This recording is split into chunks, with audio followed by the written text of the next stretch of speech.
वालिद साहब सैयद नजर हुसैन जिन्होंने इसकी तामीर की थी, आज उस संस्था के माध्यम से उनकी फर्स्ट डेथ एनिवर्सरी के अवसर पर जो बच्चे एसएससी में और एचएससी में जिनको 85% और अबव मार्क्स आए हैं, ना कि सिर्फ सुल्तान खान एजुकेशनल ट्रस्ट बल्कि पूरे मीरा भाईंदर की स्कूलों के बच्चों को तकरीबन 850 बच्चों को हमने यहाँ पे एसएससी और 12वीं के बच्चे 85% एंड अबव और 97% तक जो बच्चों को मार्क्स आए उनका फेलिसिटेशन आज हमने यहाँ पे किया है।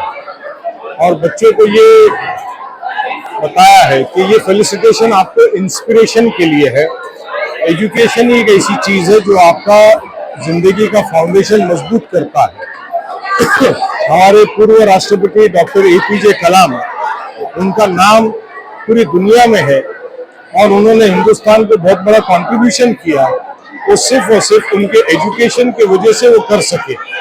हालांकि बहुत ही लोअर मिडिल क्लास फैमिली से वो आते थे और हमने देखा कि उनकी जिंदगी में जब उन्होंने राष्ट्रपति भवन भी छोड़ा तो उनके पास क्या था, मगर दुनिया को इतनी बड़ी चीज वो दे करके गए। That was only because of his education. Education is the basic foundation of any society, any state, any country, and the youngsters should concentrate only on education.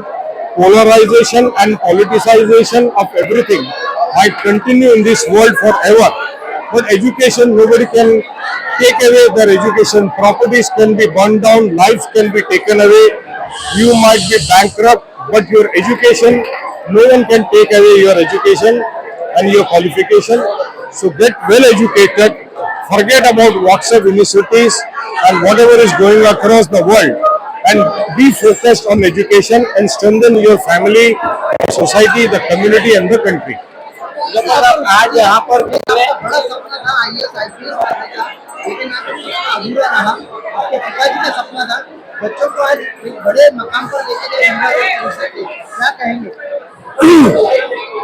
ऐसा है कि बेसिक एजुकेशन मुस्लिम कम्युनिटी का जो सबसे बड़ा drop out percentage है जो था, वो था pre primary and primary education में।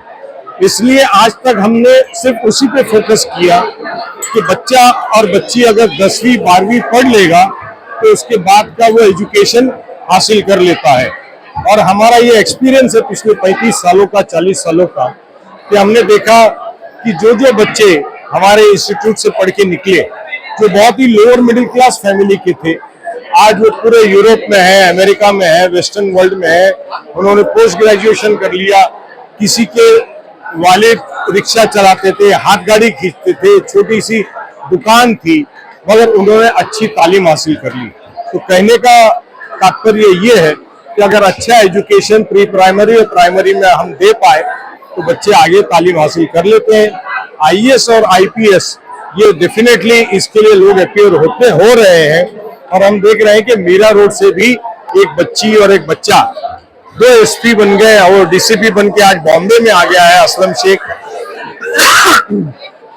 और जो ताक बच्ची है आज वो यूपी में एडिशनल एसपी का काम कर रही है। तो मुस्लिम बच्चे आज आईएएस आईपीएस में भी काफी इंटरेस्ट ले रहे हैं, आईटी सेक्टर में काफी इंटरेस्ट ले रहे हैं, मैनेजमेंट में काफी इंटरेस्ट ले रहे हैं। एजुकेशन में जो इंटरेस्ट वो ले रहे हैं उसी की वजह है कि आप देख सकते हैं कि आपके बीच में भी सारे मीडिया के अंदर एक अच्छी खासी तादाद मीडिया, मास मीडिया कम्युनिकेशन में भी बच्चे आज हमको नजर आते हैं। आप खुद आईएएस आईपीएस का एग्जाम देने के इसमें थे, आपके पिताजी का एक बड़ा सपना था, आज वो सपना कहीं ना कहीं अधूरा रहा, लेकिन कई बच्चे आपके परिसर से आईएएस और आईपीएस निकल रहे, इस पर क्या कहेंगे? आपके पिताजी का बड़ा फोकस था। नहीं, वही आज इसीलिए उनकी पहली डेथ एनिवर्सरी के मौके पर ये फेलिसिटेशन का प्रोग्राम इस साल से शुरू किया है। वरना सुल्तान खान एजुकेशनल ट्रस्ट कई सालों से चल रहा है, 35-40 सालों से, मगर हमने कभी फेलिसिटेशन का प्रोग्राम शुरू नहीं किया। आज इस साल से हमने इसे शुरू किया है। और मैंने ये भी आज ये ऐलान किया कि जो भी बच्चा 95% और अबव मार्क्स लाता है और उसे फ्यूचर में पोस्ट ग्रेजुएशन के लिए किसी भी किस्म की फिनेंशियल हेल्प चाहिए होगी तो the Sultan Khan educational trust उसमें उसको मदद करेगा। मुजफ्फर साहब, आज यहाँ पर करीब 850 जो बच्चे हैं उन्होंने अच्छे मार्क्स लाने का फेलिसिटेशन कर रहे हैं। कितने लड़कियां थे, उनकी तादाद कितनी थी और लड़के कितने? लड़कियों का percentage approximately 67 to 68% out of 850। लड़कियों का परसेंटेज ज्यादा है, बच्चों का, लड़कों का परसेंटेज कम है जिनको हाईयर मार्क्स मिले हैं। उनके पेरेंट्स को आप क्या कहेंगे? आमतौर पर यही माना जाता है कि मुस्लिम समाज अपनी बच्चियों को पढ़ाता नहीं, उनको एजुकेटेड नहीं करता है, जबकि बच्चियां अच्छे मार्क्स ला रही है अभी। इसीलिए मैंने हमारे प्रोफेट मोहम्मद सल्लल्लाहु अलैहि वसल्लम का रेफरेंस दिया कि वो ये कहते थे कि एक बच्ची अगर पढ़ेगी तो 10 नस्ल को पढ़ाएगी, और ये बात आज हकीकत साबित हो रही है कि बच्चियां लड़कों से ज्यादा मार्क्स ला रही है। और यही वजह है कि हमने एक एडू वर्ल्ड के नाम से एक स्कूल तामीर करी है जिसमें सिर्फ बच्चियों को इंग्लिश मीडियम से तालीम, दुनियावी तालीम और दीनी तालीम की शुरुआत की है, जिसमें 300 बच्चों ने एडमिशन अभी इस साल लिया है। 82% जो आए हैं वो अभी बहुत कड़ी मेहनत के बाद आए हैं। वो एक पर्टिकुलर टाइम डिसाइड करना और उसी टाइम पर पढ़ना, ये एक जो है उसमें की रोल प्ले करता है।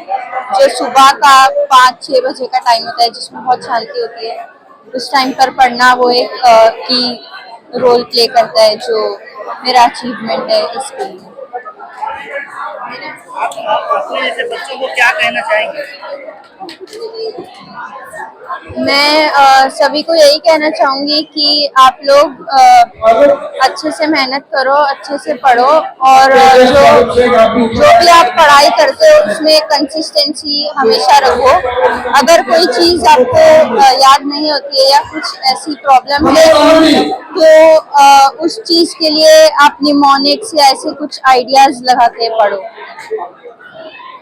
कैसा लग रहा है आज आपको इनाम मिला है और आपको नवाजा गया है, कैसा महसूस हो रहा है? मुझे आज के दिन बहुत गर्व का दिन है मेरे लिए कि मुझे इस तरीके से फैसिलिटेट किया गया है, and I am very happy.